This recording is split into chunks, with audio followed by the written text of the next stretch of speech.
Hey everyone, so guys कैसे हैं आप सभी। आता है आप सभी अच्छे होंगे, मस्त होंगे, स्वस्थ होंगे और जोर शोर से आप सबकी पढ़ाई चल रही होगी। सो गाइस हमने सुश्रुत 3.0 बैच में लास्ट सेशन में डिटेल में देखा था कि बीएमएस फर्स्ट ब्लॉक में आपको टोटल कितने सब्जेक्ट पढ़ना है। तो मैंने आपको बताया था कि बीएमएस फर्स्ट ब्लॉक में आपको टोटल 5 सब्जेक्ट्स पढ़ना है। कौन कौन से? तो पहला सब्जेक्ट है संस्कृत, दूसरा सब्जेक्ट है पदार्थ विज्ञान,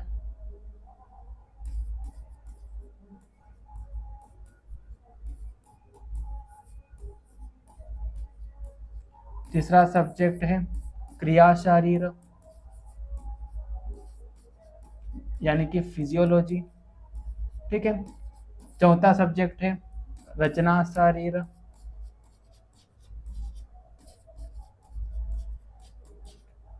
यानी कि एनाटॉमी। और पांचवा सब्जेक्ट है संहिता अध्ययन, संहिता अध्ययन।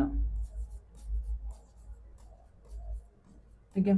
तो इस तरह से बीएमएस फर्स्ट ब्लॉक में आपको टोटल 5 सब्जेक्ट्स पढ़ना है।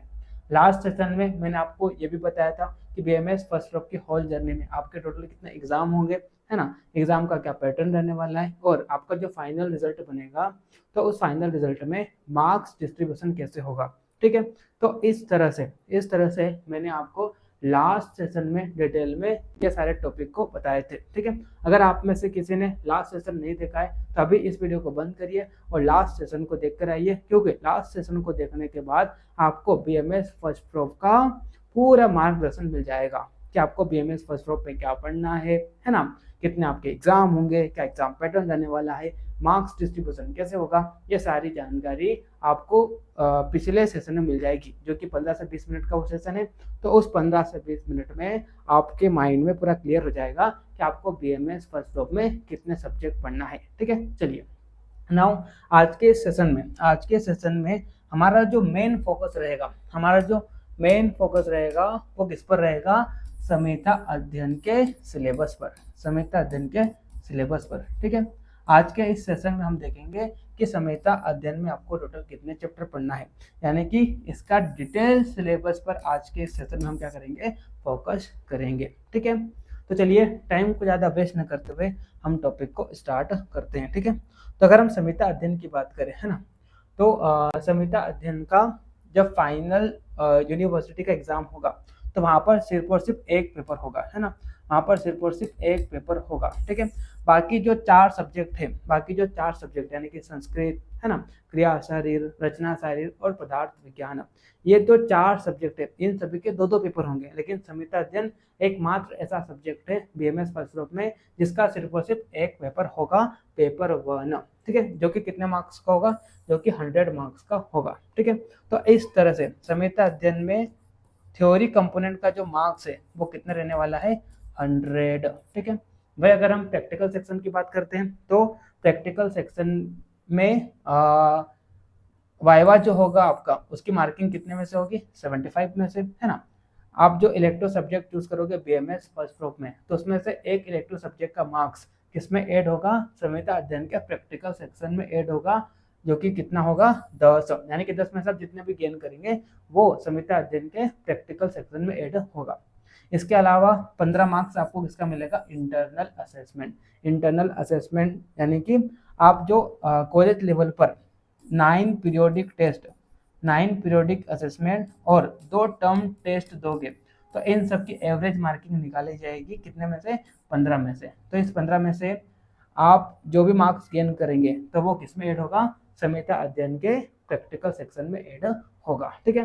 तो इस तरह से थ्योरी कंपोनेंट का मार्क्स कितना हो गया? 100 और प्रैक्टिकल कंपोनेंट का मार्क्स कितना हो गया? 100। ठीक है। प्रैक्टिकल कंपोनेंट का मार्क्स कितना हो गया? 100। ठीक है। तो इस प्रकार से थ्योरी प्लस प्रैक्टिकल मिला के संहिता अध्ययन का टोटल मार्किंग जो होगा वो कितने में से होगा? 200 में से होगा। ठीक है। जिसमें से 100 मार्क्स थ्योरी का रहेगा और 100 मार्क्स प्रैक्टिकल का रहेगा। ठीक है। पास होने के लिए संहिता अध्ययन के पेपर में पास होने के लिए थ्योरी में भी आपको मिनिमम 50% चाहिए और अलग से प्रैक्टिकल में भी आपको मिनिमम 50% चाहिए। ठीक है। तो आप अगर आप थ्योरी में भी 50% से ऊपर लाते हो, प्रैक्टिकल में भी 50% से ऊपर लाते हो, इसका मतलब आप संहिता अध्ययन में क्या हो, पास हो। ठीक है, तो मैंने आपको क्या बताया, मैंने आपको ये बताया कि संहिता अध्ययन का सिर्फ और सिर्फ एक पेपर होगा। ठीक है, जिसमें से थ्योरी कंपोनेंट का मार्क्स कितना रहेगा, 100 मार्क्स, है ना, और 100 मार्क्स किसका रहेगा, प्रैक्टिकल का। तो इस प्रकार से संहिता अध्ययन का जो फाइनल रिजल्ट बनेगा, ठीक है, तो उसकी मार्किंग कितने में से होगी, 200 में से होगी। 100 मार्क्स थ्योरी, 100 मार्क्स प्रैक्टिकल। पास होने के लिए आपको थ्योरी में भी अलग से 50% चाहिए और प्रैक्टिकल में भी अलग से 50% चाहिए। ठीक है, चलिए फिर आगे बढ़ते हैं, है ना, फिर आगे बढ़ते हैं। अब हम देखते हैं कि संहिता अध्ययन में आपको कितने चैप्टर पढ़ना है। ठीक है, संहिता अध्ययन में आपको टोटल कितने चैप्टर पढ़ना है। ठीक,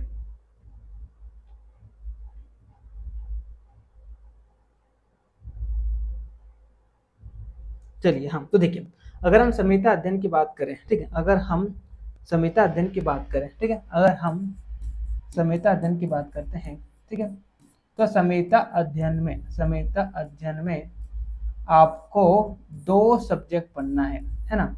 एक तो है चरक संहिता, ठीक है, और दूसरा है अष्टांग हृदय, है ना, अष्टांग हृदय। ठीक है, अष्टांग हृदय के टोटल आपको 15 चैप्टर पढ़ना है और चरक संहिता के टोटल आपको 12 चैप्टर पढ़ना है। ठीक है, तो इस प्रकार से संहिता अध्ययन का जो आपका फाइनल यूनिवर्सिटी का एग्जाम होगा, ठीक है, तो उस पेपर में, उस एग्जाम में कितने चैप्टर पूछे जाएंगे, टोटल 27 चैप्टर्स पूछे जाएंगे। ठीक है, ये सारे चैप्टर जब आपका फाइनल यूनिवर्सिटी का एग्जाम होगा संहिता अध्ययन का, तो उसमें ये सारे चैप्टर पूछे जाएंगे। ठीक है, तो 12 चैप्टर किसके रहेंगे इसमें से, चरक संहिता के, और अष्टांग हृदय के कितने रहेंगे, 15 रहेंगे। ठीक है, जब आपका जो फाइनल यूनिवर्सिटी का एग्जाम होगा संहिता अध्ययन का, तो उसमें से चरक संहिता के जो 12 चैप्टर रहेंगे, तो इसका वेटेज कितना रहेगा, इसका वेटेज रहेगा 50%। ठीक है, और अष्टांग हृदय के जो 15 चैप्टर रहेंगे, तो इसका वेटेज कितना रहेगा, इसका वेटेज रहेगा 50%। ठीक है, यानी कि आपका जो फाइनल यूनिवर्सिटी का एग्जाम होगा, तो चरक संहिता और अष्टांग हृदय दोनों एक ही पेपर में पूछा जाएगा, है ना, संहिता अध्ययन के। ठीक है, तो उस एक पेपर में चरक संहिता के 12 चैप्टर से पूछा जाएगा और अष्टांग हृदय के 15 चैप्टर से पूछा जाएगा। ठीक है, तो चरक संहिता के जो 12 चैप्टर है, तो उस फाइनल पेपर में चरक संहिता के जो 12 चैप्टर है, इसकी वेटेज कितनी रहेगी, 50%, और अष्टांग हृदय के जो 15 चैप्टर है, इसकी वेटेज कितनी रहेगी, 50%। यानी कि दोनों का फाइनल एग्जाम जो होगा संहिता अध्ययन का, तो दोनों का क्या होगा, इक्वल वेटेज रहेगा, 50% चरक संहिता का और 50% वेटेज रहेगा आपका अष्टांग हृदय का। ठीक है, चलिए अब हम डिटेल में देखते हैं कि अष्टांग हृदय के वो 15 चैप्टर कौन कौन से और चरक संहिता के वो 12 चैप्टर कौन कौन से हैं। ठीक, चलिए, तो देखिए, उससे पहले आप देखिए, आपको यहाँ पर एक ये टॉपिक दिखाई दे रहा है, आपको यहाँ पर ये जो टॉपिक दिखाई दे रहा है, इंट्रोडक्शन टू संहिता। ठीक है, ये वाला जो टॉपिक है, ये सिर्फ और सिर्फ किसके लिए है, वाइवा में, यानी कि आपका जो थ्योरेटिकल पेपर होगा, है ना, तो उसमें ये वाला जो टॉपिक आपको दिखाई दे रहा है, पहला वाला इंट्रोडक्शन टू संहिता, तो यहाँ पर जितने भी सब टॉपिक दिखाई दे रहे हैं, तो ये आपके थ्योरी एग्जाम में नहीं पूछेगा, ये सिर्फ और सिर्फ कहाँ पर पूछेगा, वाइवा में पूछेगा। तो देखिए यहाँ पे जैसे कि बात करते हैं, यहाँ पे आपको बताना है कि डेफिनेशन ऑफ संहिता, यानी कि संहिता क्या होती है ना, संहिता का नामकरण कैसे होता है। इसके अलावा यहाँ पे ब्रीफ इंट्रोडक्शन ऑफ संहिता, यानी कि बृहत्रयी है ना, क्या बृहत्रयी में किस किस को लिया गया है, बृहत्रयी में 3 आयुर्वेदा की संहिता को लिया गया है। एक तो है यहाँ पे चरक संहिता, है ना, चरक संहिता, है ना, दूसरा है यहाँ पे अष्टांग हृदय, है ना, और तीसरी संहिता है सुश्रुत संहिता। ठीक है, तो इन तीनों संहिताओं को मिलाकर हम क्या बोल देते हैं, बृहत्रयी बोल देते हैं। ठीक है, तो इनका ब्रीफ इंट्रोडक्शन आपको पढ़ना है, जो कि वाइवा में पूछेगा, है ना।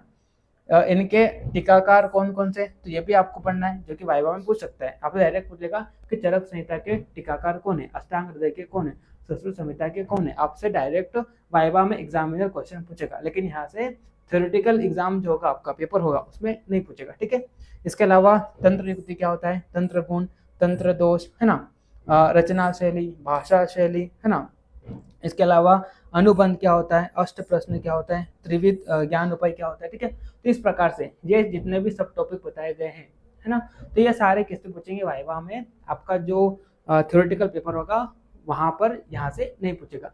ये जितने भी टॉपिक है ये सिर्फ और सिर्फ इसके लिए है, वाइवा के लिए है, ठीक है।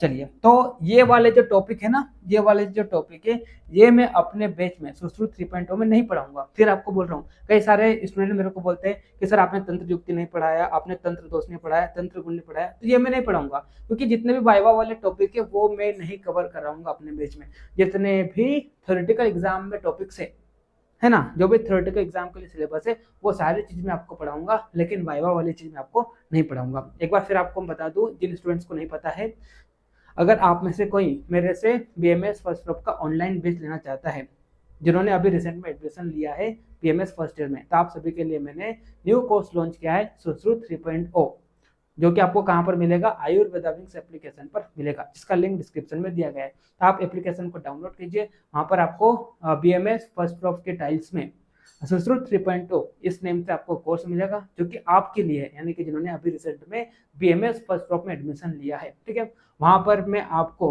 डिटेल में अकॉर्डिंग टू एनसीआईएसएम सिलेबस जितने भी सब्जेक्ट थे सारे सब्जेक्ट्स आपको पढ़ाऊंगा, चाहे वो आयुर्वेदा के हो चाहे वो मॉडर्न के हो, ठीक है। यूट्यूब पर मैं सारे लेक्चर प्रोवाइड नहीं करता हूँ, यूट्यूब पर मैं सिर्फ और सिर्फ डेमो लेक्चर प्रोवाइड करता हूँ। सारे चैप्टर एक ही जगह पर आपको कहाँ पर मिलेंगे, आयुर्वेदा एप्लीकेशन पर मिलेंगे, ठीक है। और मेरे जितने भी कोर्सेज हैं सबका प्राइस एकदम मिनिमम है, यानी कि 4-5 लोग मिलके जब एक बार क्या करता है पार्टी करने जाता है, तो मेरा कोर्स का जितना प्राइस है उससे ज़्यादा ही उस पार्टी में बच्चे क्या होते हैं उड़ा के आ जाते हैं, तो उससे भी कम मेरे कोर्सेज के प्राइस है। यहाँ पर कैसा स्टूडेंट का ये डाउट था कि सर फला कोचिंग 10,000 11,000 इतने में कोर्स दे रहा है और आप मात्र 2,000-3,000 में कोर्स दे रहे हो, तो क्या आप हमें क्वालिटी कंट्रोल एजुकेशन दे पाएंगे? तो बिल्कुल, अगर आपको मेरे ऊपर कोई डाउट है तो आप यूट्यूब पर जाइए, मेरा कोई सा भी लेक्चर खोल के देख लीजिए, है ना, तो आपको ऐसा लगेगा ही नहीं कि इतने कम प्राइस में भी कोई इतना अच्छा पढ़ा सकता है। पूरे इंडिया के जितने भी आयुर्वेदा के चैनल हैं आप सबको सर्च कर लीजिए, उनको सर्च करने के बाद आप मेरे लेक्चर को देखिए, आपको डिफरेंस पता चल जाएगा कि बाकी सब और मेरे में क्या डिफरेंस है। मैं हर चीज हर एक टॉपिक डिटेल में आपको पढ़ाता हूँ, एक भी टॉपिक नहीं छोड़ता हूँ, ठीक है। तो अगर आप में से कोई इंटरेस्टेड हो तो सबसे पहले आप क्या करिए, मेरा डेमो लेक्चर को देखिए, है ना। यूट्यूब पे आपको कई वीडियोस मिल जाएंगे, अगर आपको एप्लीकेशन में डेमो देखना है तो वहाँ पर भी आपको मिल जाएगा, ठीक है। तो आप डेमो लेक्चर को देखिए, अगर आपको पसंद आता है तो आपके लिए मैंने 50% ऑफ रखा है कुछ दिनों के लिए, है ना। अभी 8 से 10 दिन के लिए वो और ऑफर रहेगा, वेलकम ऑफर है, आप सबके स्वागत के लिए मैंने 50% ऑफ कर दिया है। उसके लिए कूपन कोड है वेलकम 25। सुश्रुत 3.0 बैच में जाएंगे तो वहाँ पर आपको वेलकम 25 कूपन कोड मिल जाएगा, उस कूपन कोड को अप्लाई कर दीजिए। जो भी कोर्स का एक्चुअल प्राइस है उससे भी वो बहुत कम हो जाएगा, लगभग 2,200 में आप अभी इनरोल कर सकते हैं, बाद में यही प्राइस कितना हो जाएगा, 4,500 हो जाएगा, ठीक है। चलिए, तो थोड़ा सा प्रमोशन करते हुए आज का हमारा जो टॉपिक है हम स्टार्ट करते हैं, ठीक है। चलिए, तो अब जैसे कि मैंने आपको बताया था कि संहिता अध्ययन में 2 सब्जेक्ट आपको पढ़ना है, अष्टांग हृदय और क्या, चरक संहिता, ठीक है। तो अष्टांग हृदय के टोटल आपको 15 चैप्टर पढ़ना है ना। कौन कौन सा 15 चैप्टर? तो सूत्र स्थान 1 से लगाकर 15 सूत्र स्थान तक अष्टांग हृदय के आपको बीएमएस फर्स्ट ईयर में पढ़ना है। अब यहाँ पे कैसे स्टूडेंट्स के मन में डाउट होगा कि सर ये सूत्र स्थान क्या है ना। तो देखिए क्या होता है, आयुर्वेद की जितने भी संहिता है तो उन सभी को उनका जितना भी सिलेबस है ना, तो उन सभी को क्या कर दिया है, अलग अलग खंडों में बांट दिया है, अलग अलग सेक्शन में बांट दिया है। जैसे कि बात करते हैं, अगर हम चरक संहिता की बात करें ना, अगर हम चरक संहिता की बात करें, है ना, अगर हम चरक संहिता की बात करते हैं तो चरक संहिता का पूरा जो टेक्स्ट है ना, इसका जितना भी सिलेबस है इसको 8 सेक्शन में बांटा है। 8 सेक्शन यानी कि 8 स्थान में इसको डिवाइड कर दिया है। जैसे कि बात करते हैं, सबसे पहला है सूत्र स्थान, विमान स्थान, निदान स्थान, शारीरिक स्थान, चिकित्सा स्थान, इंद्रिय स्थान, कल्प स्थान, सिद्ध स्थान। इस प्रकार से पूरा आयुर्वेद का जो टेक्स्ट है चरक संहिता का इसको 8 सेक्शन में बांटा, यानी कि 8 स्थान में बांटा है, ठीक है। वैसे ही अगर हम अष्टांग हृदय की बात करते हैं तो अष्टांग हृदय का, है ना, अष्टांग हृदय का जितना भी सिलेबस है इसको टोटल 6 खंडों में बांटा है, यानी कि 6 स्थान में बांटा है, ठीक है। जिसमें से पहला स्थान क्या है, सूत्र स्थान। तो उस सूत्र स्थान में टोटल कितने चैप्टर है? 30 चैप्टर है। तो उस 30 चैप्टर में से बीएमएस फर्स्ट ईयर में आपको सूत्र स्थान 1 से लगाकर सूत्र स्थान 15 तक पढ़ना है ना। तो इस तरह से 1 से 15 यानी कि 15 चैप्टर आपको किसमें पढ़ना है? अष्टांग हृदय में पढ़ना है, जो कि आपके फाइनल यूनिवर्सिटी एग्जाम में पूछे जाएंगे। और ये 15 चैप्टर की वेटेज कितनी रहने वाली है? 50 मार्क्स की वेटेज रहने वाली है। जैसे कि मैंने आपको पहले बताया था ना कि अष्टांग हृदय और चरक संहिता इन दोनों की इक्वल वेटेज है। 50 मार्क्स अष्टांग हृदय से पूछा जाएगा और 50 मार्क्स कहाँ से? चरक संहिता से पूछा जाएगा, है ना। जब मैं चरक संहिता स्टार्ट करूंगा, चरक संहिता का पहला चैप्टर दीर्घ जीवितम अध्याय, तो वहां पर मैं आपको डिटेल में पढ़ाऊंगा कि चरक संहिता क्या है, इसमें कितने स्थान है ना, कौन से स्थान में कितने चैप्टर है, वो सब मैं डिटेल में आपको पढ़ाऊंगा। अभी मैं आपको सिर्फ समझाने के लिए, क्योंकि कई सारे स्टूडेंट्स के मन में एक डाउट आया होगा कि सर ये सूत्र स्थान क्या है, ठीक है, इसलिए मैंने आपको यहाँ पे बता दिया। ठीक, तो आपको समझ में आ गया होगा। अष्टांग हृदय के सूत्र स्थान 1 से लगाकर 15 तक, यानी कि 15 अध्याय आपको बीएमएस फर्स्ट ईयर में पढ़ना है। और इन 15 चैप्टर की कितनी वेटेज है? 50 मार्क्स की वेटेज है। ठीक है, तो 15 चैप्टर में से पहला सूत्र स्थान है आयुष्कामीय अध्याय, है ना। और ये सारे जो नीचे दिए गए ये सब इसके है सब टॉपिक है। तो अभी मैं यहाँ पर सब टॉपिक आपको नहीं बताऊंगा, जब मैं चैप्टर स्टार्ट करता हूँ, है ना, तो वहीं पर मैं आपको चैप्टर के पहले लेक्चर में ही बता देता हूँ कि इस चैप्टर में आपको क्या क्या पढ़ना है, इसलिए मैं यहाँ पर दोहराऊंगा नहीं उस चीज को। ठीक है, बस मैं यहाँ पर आपको चैप्टर के नाम बताऊंगा। तो अष्टांग हृदय में आपको टोटल 15 चैप्टर पढ़ना है, जिसमें से पहला चैप्टर है आयुष्कामीय अध्याय। ठीक है, दूसरे कॉलम में आपको यहाँ पर यही बताया है कि किस टर्म का टॉपिक है, तो आयुष्कामीय अध्याय फर्स्ट टर्म का टॉपिक है। ठीक है, चलिए फिर उसके बाद हम बात करते हैं, दूसरा चैप्टर है दिनचर्या अध्याय, ये भी फर्स्ट टर्म का टॉपिक है। ठीक है, तीसरा चैप्टर है अष्टांग हृदय का ऋतुचर्या अध्याय, ये भी फर्स्ट टर्म का टॉपिक है ना। चौथा चैप्टर है रोगानुत्पादनीय अध्याय, ये भी फर्स्ट टर्म का टॉपिक है ना। और पांचवा चैप्टर है द्रव्य विज्ञानीय अध्याय, ये भी फर्स्ट टर्म का टॉपिक है। ठीक है, उसके बाद छठा चैप्टर अष्टांग हृदय का वो है अन्न स्वरूप विज्ञानीय अध्याय, ये आपके सेकंड टर्म में पूछा जाएगा, है ना। उसके बाद या इसके सब टॉपिक है, सब टॉपिक में यहाँ पे नहीं बता रहा हूँ, यहाँ पे सिर्फ आपको मैं चैप्टर का नाम बता रहा हूँ। ठीक है, तो सातवां चैप्टर है आपका अन्न रक्षा अध्याय, ये भी सेकंड टर्म का टॉपिक है ना। आठवां चैप्टर है मात्रा अशिति अध्याय, ये भी सेकंड टर्म का टॉपिक है। ठीक है, फिर अगला 9वां चैप्टर है आपका द्रव्यादि विज्ञानीय अध्याय, ये भी सेकंड टर्म का टॉपिक है ना। और फिर अगला चैप्टर है 10वां, जो कि रस भेदीय अध्याय, ये भी सेकंड टर्म का टॉपिक है। ठीक है, उसके बाद थर्ड टर्म, वैसे थर्ड टर्म जैसे कोई चीज है नहीं, डायरेक्ट आपका क्या हो जाएगा, लास्ट 6 मंथ में जो 3 पीरियोडिक होंगे उसके बाद डायरेक्ट फाइनल यूनिवर्सिटी आ जाएगा। यहाँ पर इन्होंने थर्ड लिख दिया है, लेकिन लिखने का मतलब यह है कि थर्ड यहाँ पर जो भी लिखा हुआ है तो यह सब आपके 7, 8, 9 पीए जो होंगे उसके सिलेबस में पूछा जाएगा। ठीक है, और एक चीज आपको बता दूं, जब आपका फाइनल यूनिवर्सिटी का एग्जाम होगा तो वहाँ पे पूरे 27 चैप्टर पूछे जाएंगे। ठीक है, चलिए अब नाउ अगला चैप्टर क्या है, 11वें के बाद अगला चैप्टर है दोष भेदीय अध्याय। ठीक है, 13वां चैप्टर है दोषक्रमणीय अध्याय। ठीक है, 14 चैप्टर है द्विविधोपक्रमणीय अध्याय, है ना। 15 चैप्टर है, ठीक है, 14। और 15 चैप्टर है शोधन आदि, है ना। अगला चैप्टर यहाँ पर क्या है, शोधन आदि गण संग्रह अध्याय। ठीक है, तो इस प्रकार से 15 चैप्टर आपको अष्टांग हृदय के पढ़ना है बीएमएस फर्स्ट ग्रुप में, है ना। आगे हम बात करते हैं चरक संहिता में, है ना। तो चरक संहिता में टोटल आपको 12 अध्याय पढ़ना है। कौन कौन से, तो सूत्र स्थान 1 से लगाकर 12 तक, है ना। चरक संहिता सूत्र स्थान जो है इसमें टोटल 30 चैप्टर है। तो 30 चैप्टर में से शुरुआत के 12 चैप्टर आपको बीएमएस फर्स्ट ग्रुप में पढ़ना है, और इन 12 चैप्टर की वेटेज कितने रहने वाली है, 50 मार्क्स की, यानी कि आपका जो फाइनल यूनिवर्सिटी का एग्जाम होगा संहिता अध्ययन का, तो 50 मार्क्स का कहाँ से पूछा जाएगा, चरक संहिता से पूछा जाएगा। तो देखिए यहाँ पे पहला चैप्टर क्या है, पहला चैप्टर है दीर्घ जीवितीय अध्याय। ठीक है, और ये आपके फर्स्ट टर्म में आएगा, है ना। ठीक है, तो आपका जो 6 महीने बाद टर्म 1 का जो एग्जाम होगा तो उसमें अष्टांग हृदय के 5 चैप्टर और ये दीर्घ जीवितीय अध्याय ये पूछा जाएगा। ठीक है, चलिए बाकी आप थोड़ा आगे बढ़ोगे, कॉलेज जाओगे तो आपको सब कुछ समझ में आने लगेगा। अभी हो सकता है कि सारे स्टूडेंट को समझ में नहीं आ रहा होगा कि सर फर्स्ट टर्म क्या है, सेकंड टर्म क्या है ना। अभी आप सिर्फ इतना याद रखिए कि अष्टांग हृदय में 15 चैप्टर, चरक संहिता में 12 चैप्टर। 15 चैप्टर के नाम मैंने आपको बता दिए, चरक संहिता के जो 12 चैप्टर है इनके नाम आपको मैं यहाँ पे बता रहा हूँ, ठीक है। तो पहला चैप्टर है चरक संहिता का दीर्घ जीवितम अध्याय, दूसरा चैप्टर है अपमार्ग तंडुलीय अध्याय, तीसरा चैप्टर है आरगवधीय अध्याय, चौथा चैप्टर है षड विरेचन शत अश्रितीय अध्याय, पांचवा चैप्टर है मात्रा अश्रितीय अध्याय, ठीक है। छठा चैप्टर है ना, छठा चैप्टर है तस्य अश्रितीय अध्याय, ठीक है। हाँ, सातवां चैप्टर है न वेगान धारणीय अध्याय, है ना। आठवां चैप्टर है इंद्रियोपक्रमणीय अध्याय, ठीक है। नवा चैप्टर है खुड्डाक चतुष्पाद अध्याय, 10वां चैप्टर है महाचतुष्पाद अध्याय, ठीक है। 11वां चैप्टर है तिसरसनीय, है ना, तिसरसनीय अध्याय, है ना, ठीक है।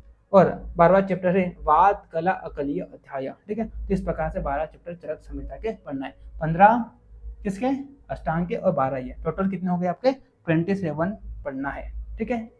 चलिए अब आप थोड़ा नीचे आएंगे, है ना, थोड़ा आप नीचे जाएंगे तो चैप्टर वाइज, हाँ, हर चैप्टर वाइज में जितने भी टॉपिक है तो उनकी भी यहाँ पे आपको इम्पोर्टेंस बताई है। जैसे कि हाँ, जैसे कि आप पहला चैप्टर देखिए, है ना, जैसे कि, है ना,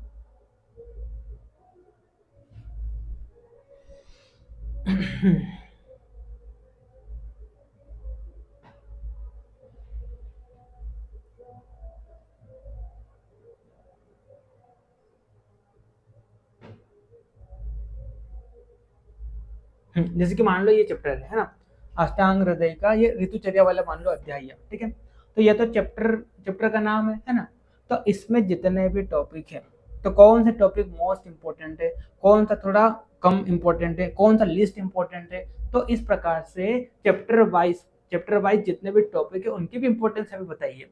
आपको बता दूं कैसे आपको देखना है। जैसे कि बात करते हैं, चैप्टर का नाम है ऋतुचर्या। आप जैसे कि मान लो कोई चैप्टर स्टार्ट करोगे, है ना, तो आपको क्या करना है, इस पीडीएफ को खोलना है ना, और थोड़ा नीचे स्क्रॉल करना है, और जो भी आप चैप्टर पढ़ने जा रहे हैं उसको आपको यहाँ पे देखना है ना।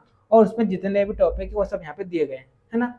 तो यहाँ पे आपको टॉपिक की भी इंपॉर्टेंस मिल जाएगी। जैसे कि बात करते हैं ऋतुचर्या में, पहला यहाँ पे टॉपिक दिया है explain the 6 season and month in which they fall, ठीक है। तो ये टॉपिक के आगे यहाँ पे मस्ट नो लिखाई दे रहा है, इसका मतलब ये टॉपिक मोस्ट इंपॉर्टेंट है, ठीक है। आगे यहाँ पे देखिए, यहाँ पे उत्तरायण और दक्षिणायन बताया गया टॉपिक, है ना। तो इसके आगे भी यहाँ पे मस्ट नो लिखा हुआ है, इसका मतलब ये टॉपिक मोस्ट इंपॉर्टेंट है ना।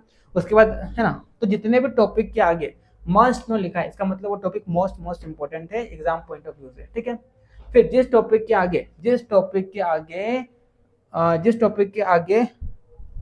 अगर आपको डिजायरेबल टू नो दिख जाए, है ना, जिस टॉपिक के आगे अगर आपको डिजायरेबल टू नो दिख जाए, है ना, जिस टॉपिक के आगे, है ना, जिस टॉपिक के आगे अगर आपको देखो इस तरह से, जैसे कि मान लो अष्टांग हृदय का सूत्र स्थान 5वां चैप्टर है, यहाँ पर दिया है आपको गंगा अम्बु और समुद्र अम्बु, ठीक है। तो इसके आगे यहाँ पे देखिए डिजायरेबल लिखा हुआ है, इसका मतलब ये टॉपिक थोड़ा कम इंपॉर्टेंट है मस्ट नो से। और जिस टॉपिक के आगे नाइस टू नो लिखा हुआ है इसका मतलब ये और भी कम है। तो आपको यहाँ पे टॉपिक वाइज इंपॉर्टेंस दी गई है। चैप्टर, किसी भी चैप्टर में जितने भी टॉपिक है तो कौन सा टॉपिक मोस्ट इंपॉर्टेंट है वो भी हमें पता है। तो जिस टॉपिक के आगे मस्ट मस्ट नो लिखा हुआ है इसका मतलब वो टॉपिक मोस्ट इंपॉर्टेंट है। जिस टॉपिक के आगे डिजायरेबल लिखा हुआ है इसका मतलब वो थोड़ा कम इंपॉर्टेंट है। और जिस टॉपिक के आगे नाइस टू नो लिखा हुआ है इसका मतलब वो और भी कम है। मोस्ट इंपॉर्टेंट ये, उसके बाद ये, उसके बाद ये, ठीक। इस तरह से आप टॉपिक वाइज इंपॉर्टेंस भी देख सकते हैं किसी भी चैप्टर की, ठीक। अब थोड़ा नीचे आएंगे तो अब यहाँ पे पैटर्न देख लीजिए आप, है ना, पैटर्न देख लीजिए, ब्लूप्रिंट देख लीजिए, है ना। संहिता अध्ययन का ब्लूप्रिंट देख लीजिए, ठीक है। तो संहिता अध्ययन का जो पेपर होगा तो उसमें 20 एमसीक्यू पूछे जाएंगे, 8 शॉर्ट आंसर क्वेश्चन और 4 लॉन्ग आंसर क्वेश्चन पूछे जाएंगे, है ना। 4 यहाँ पे क्या पूछे जाएंगे, लॉन्ग आंसर क्वेश्चन पूछे जाएंगे।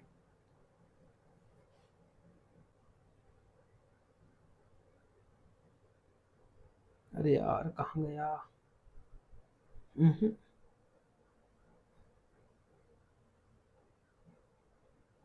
हाँ, ठीक है, हाँ ये रहा।